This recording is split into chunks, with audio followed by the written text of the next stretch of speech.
teman-teman, selamat datang kembali di channel saya, Pandemic Growth. Sebuah wadah untuk kita tumbuh bersama ke arah yang lebih baik. Grow, grow, grow. Nah teman-teman, sekarang kita ada di edisi sharing-sharing berita. Namanya Peter, alias berita terkini. Oh iya, untuk teman-teman yang belum menyimak pembahasan sebelumnya, ada baiknya untuk membuka dulu video saya sebelumnya, agar pembahasannya bisa berkesinambungan. Linknya sudah saya cantumkan di box deskripsi ya. Teman-teman, berikut saya akan menyajikan ringkasan 5 berita top dunia yang terjadi di pekan ketiga bulan November 2022.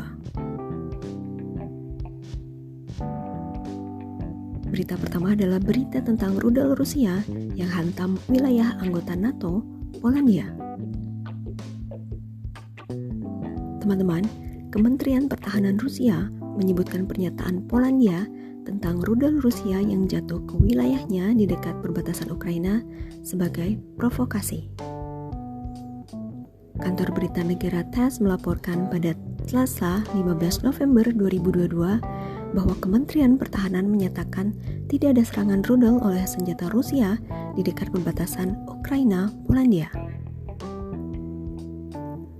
Al-Arabiya mengutip Associated Press melaporkan seorang pejabat senior intelijen Amerika Serikat mengatakan ledakan itu disebabkan oleh rudal Rusia yang melintasi Polandia.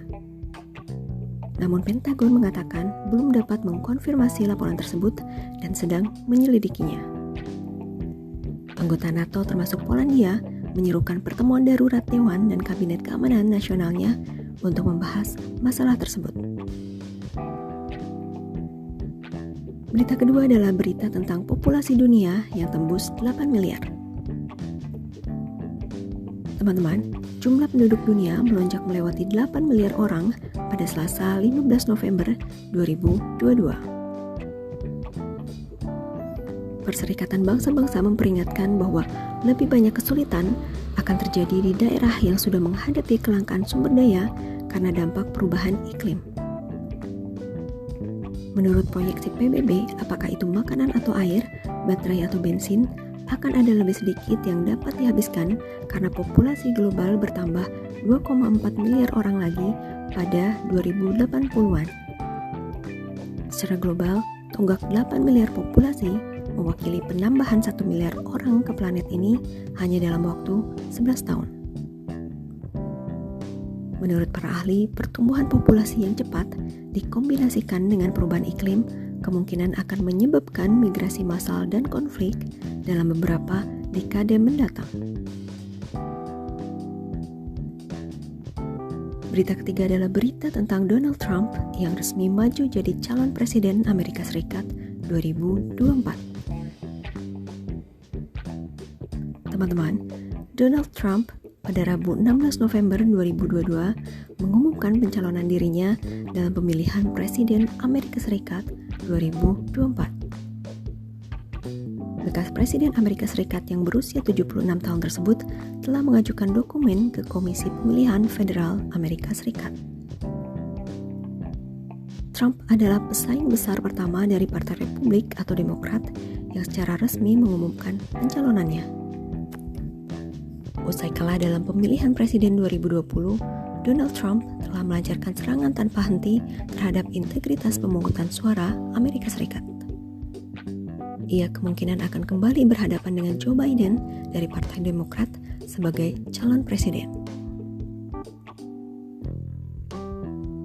Berita keempat adalah berita tentang tuan rumah KTT G20 tahun 2023. Teman-teman, konferensi tingkat tinggi atau KTT G20 di Bali akan ditutup hari Rabu 16 November 2022. Indonesia telah mendapatkan jabatan presidensi G20 sejak 1 Desember 2021 hingga 30 November 2022. Mengutip dari indiatoday.in, India akan mengambil alih presidensi G20 mulai 1 Desember 2022 untuk periode 1 tahun. Perdana Menteri India Narendra Modi bahkan sudah meluncurkan logo, tema, dan situs web KTT G20 tahun 2023 pada 8 November silam. Tema presidensi G20 India selaras dengan pola utama kebijakan luar negeri PM Modi, yaitu Vasudhaiva Kutumbakam atau yang artinya satu bumi, satu keluarga, satu masa depan. Adapun agenda dan suasana KTT G20 pada 2023 mendatang akan bergantung pada apa yang terjadi pada KTT G20 Bali. Berita terakhir adalah berita tentang dialog Xi Jinping dan Biden di Bali. Teman-teman, Presiden Amerika Serikat Joe Biden membuka kemungkinan memperbaiki hubungan dengan Beijing setelah bertemu dengan pemimpin China Xi Jinping di Bali pada Senin 14 November 2022. Dalam perundingan di hotel mewah yang ada di Nusa Dua, kedua pemimpin itu berdialog selama 3 jam lebih untuk membahas beragam isu. Hubungan China dan Amerika Serikat telah meregang karena ketegangan yang ditimbulkan oleh perang dagang dan perebutan pengaruh di Indo-Pasifik. Kunjungan Ketua DPR Amerika Serikat Nancy Pelosi ke Taiwan dan posisi ambigu Beijing mengenai invasi Rusia ke Ukraina menjadi perhatian kedua negara. Namun persamuan Xi dan Biden tidak menghasilkan pernyataan bersama. Saat jumpa pers, Biden mengatakan dia akan mengirim Menteri Luar Negeri Antony Blinken untuk menindaklanjuti dialog tadi.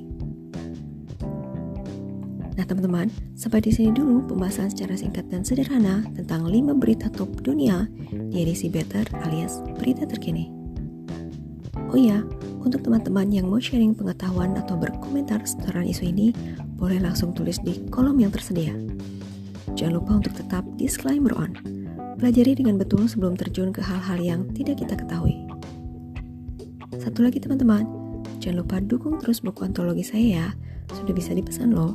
Bagi yang berminat beli buku atau ingin belajar menjadi seorang penulis buku, bisa tulis pesan di kolom komentar atau DM saya di Instagram @donamarianda. Jangan lupa follow akun saya juga di Tip Tip TV. Sampai jumpa lagi.